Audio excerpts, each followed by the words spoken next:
Saludos, soy Danita Suárez y en este trabajo especial sobre la cobertura periodística del caso venezolano estaremos conversando con Elizabeth Sabartés, periodista corresponsal de La Vanguardia de Barcelona, España, radicada en Ciudad de México. Bienvenida, Elizabeth. Estuviste en Venezuela en momentos bastante difíciles, entre 1998 y el 2017. Como corresponsal internacional, ¿cómo percibiste la cobertura periodística en esos momentos?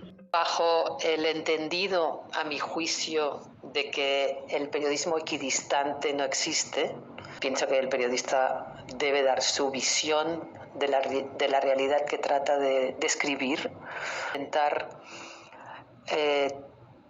consultar a fuentes opuestas, en este caso. La cobertura periodística en los momentos críticos de Venezuela, desde la muerte de Chávez hasta la Asamblea Constituyente, podríamos decir, momentos muy críticos, que son los que yo cubrí de forma ininterrumpida, pues la cobertura que yo pude constatar era una cobertura muy polarizada, tan polarizada como el país mismo. También porque los medios identificados como críticos con el régimen, entre los cuales se contaban los medios para los que yo en ese momento trabajaba, que era el Wall Street Journal y La Vanguardia de Barcelona, como tales nunca tuvimos acceso a las fuentes oficiales.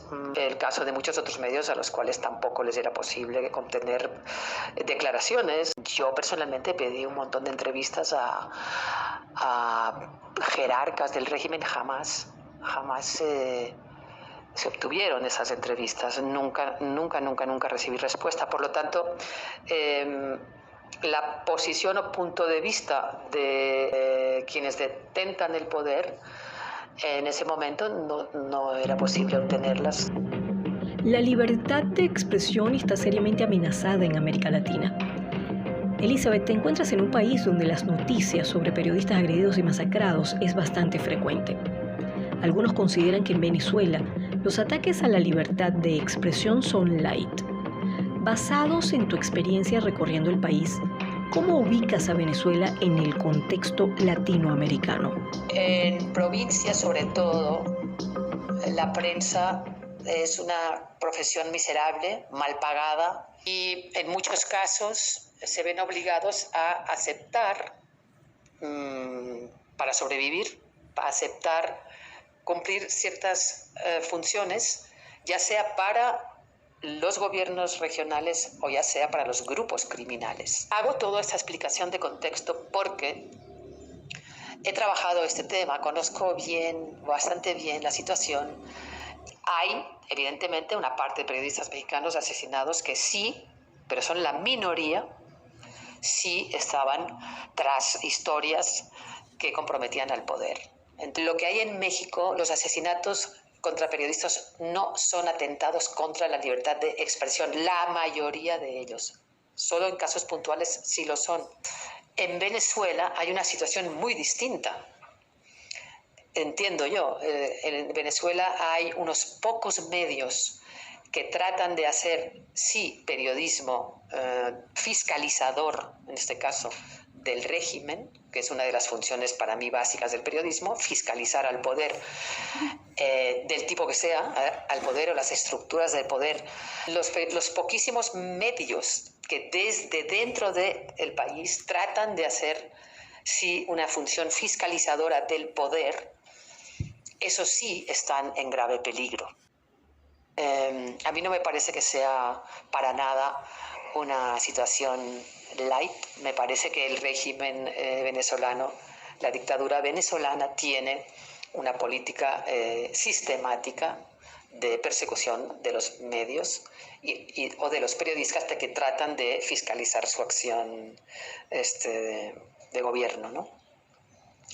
En este sentido, yo ubicaría a Venezuela en el mismo nivel que Cuba y el mismo nivel que Nicaragua. Me parece que son situaciones equivalentes o similares o parecidas, de la persecución sistemática de todo aquel medio o periodista informador que pretende o que intenta hacer una labor fiscalizadora del régimen en cada caso. A diferencia, como te comentaba, de México, en donde la mayoría de periodistas no han sido asesinados por su labor periodística, sino por sus vínculos con grupos criminales. Y en general, a pesar de que el presidente actual, Andrés Manuel López Obrador, sí está llevando a cabo una política de crítica feroz contra todos aquellos que se oponen o fiscalizan su gestión de gobierno, la libertad de expresión como tal no está ni mucho menos amenazada al nivel en el que está en Venezuela.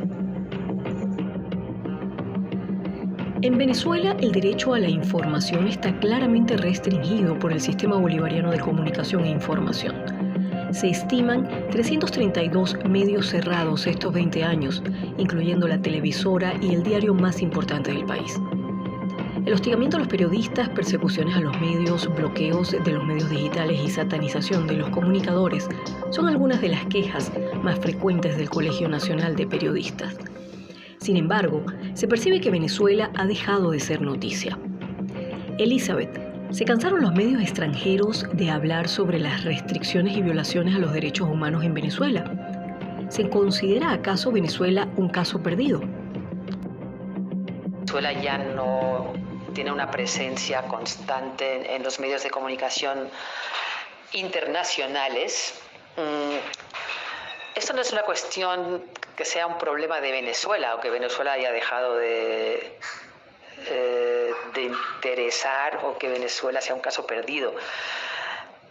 Yo considero que eso es un problema de los medios, de su naturaleza misma.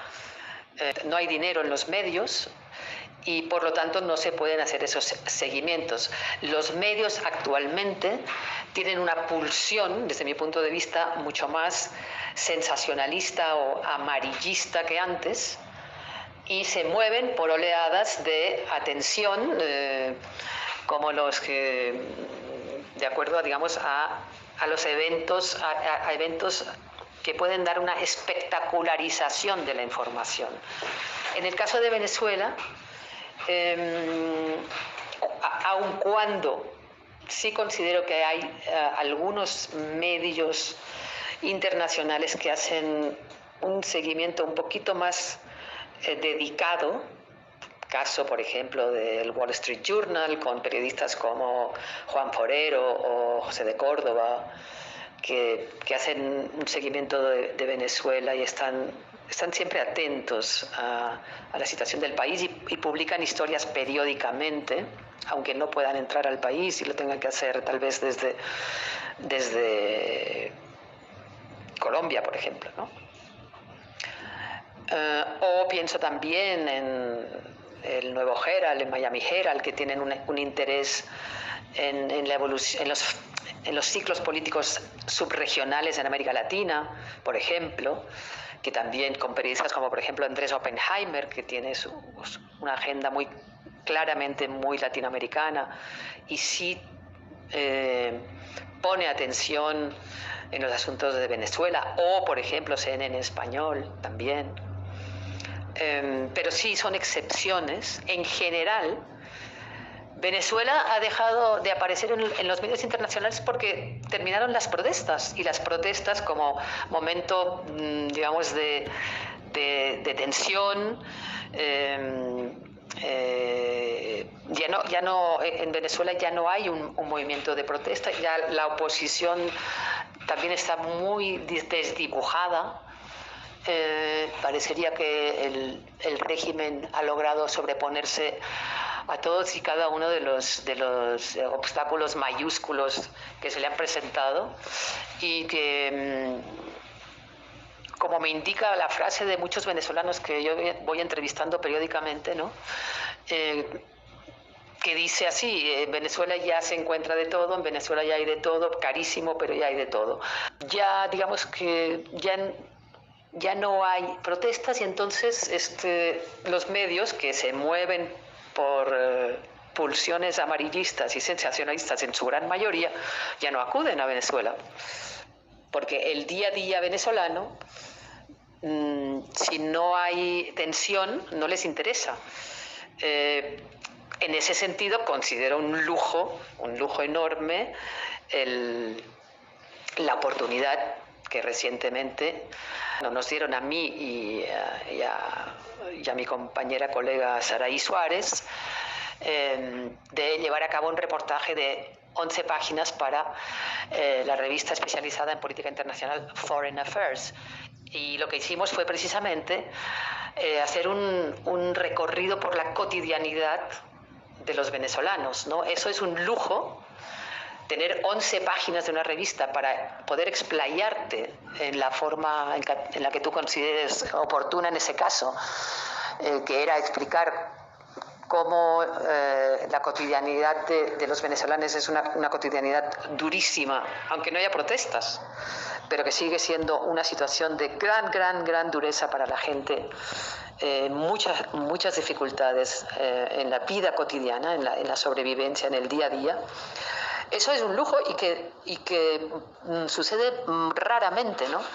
Y no es que suceda con Venezuela, sino con todos los fenómenos o los procesos políticos. Pasa lo mismo en este caso, por ejemplo, con Nicaragua. En Nicaragua hay una dictadura en marcha terrible, y sí, hubo protestas y hubo muchos asesinatos en serie. Hubo cobertura en esos momentos y ahora no hay cobertura de medios. Los medios no dan espacio para lo que no sea protestas, amarillismo, sangre, tensión, guerra, en este caso lo ponen de Ucrania. Se lleva todos los espacios informativos, etcétera. O sea, no es que Venezuela sea un caso perdido, es que es la dinámica de los medios la que funciona así. Aún los medios considerados serios, cada vez más así.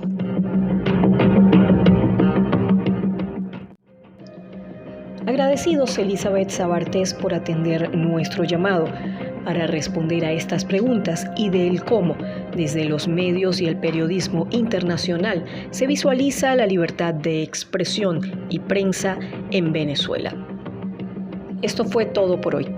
Se despide Danitza Suárez.